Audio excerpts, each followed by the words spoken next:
More than 7 months since Hurricane Ike ravaged the southeast Texas coast, farmers and ranchers are still in the midst of recovering from the devastation. Farmers, ranchers, really in the southern part of Chambers County, were really hit hard. You know, they lost cows, they lost pasture land.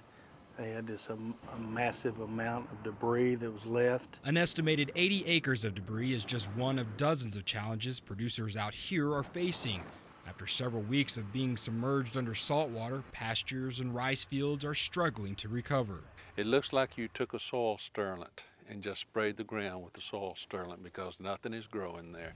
Jim Smith survived the storm with minimal cattle losses, but after many years of ranching along the Texas coastline, he knows there is only one thing that can breathe new life to the barren wasteland. It's going to depend on how much rain we get to wash the salt off the ground before the grass can come back. So it's going to take us years before we can recuperate. Not just a soaking rain, that'll just take the salt into the ground. You need a runoff to wash it on out. Recently, such rains are nothing more than local lore in Texas, a fantasy. Even the land unravaged by floodwaters is suffering due to the historic drought.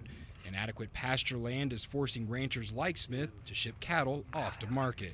The lack of grass and hay due to dry conditions is also causing problems for ranchers who move their herd to other parts of the state.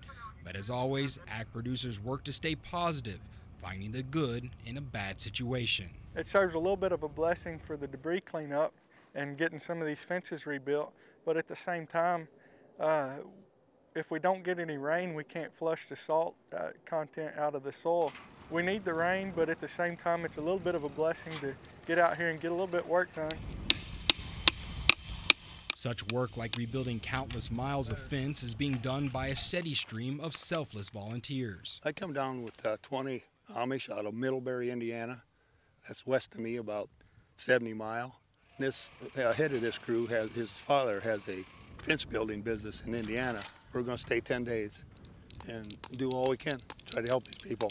It's bad here. I've never seen such devastation. I didn't have any idea it was like this. In this vein, Texas Agriculture Commissioner Todd Staples announced a statewide volunteer relief effort called Operation New Fences. April 25th, Operation New Fences will match up donated items with volunteers to have a focused effort to rebuild the fences in southeast Texas. Even though the road to recovery for southeast Texas will be long and hard, it's support like this from neighbors both far and wide that gives those like Tyler Fitzgerald the strength to carry on. It's amazing to see everybody working together.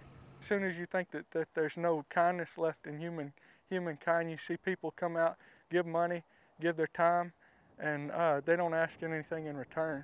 It's just amazing. For Voices of Agriculture, I'm Matt Felder, Anahuac, Texas.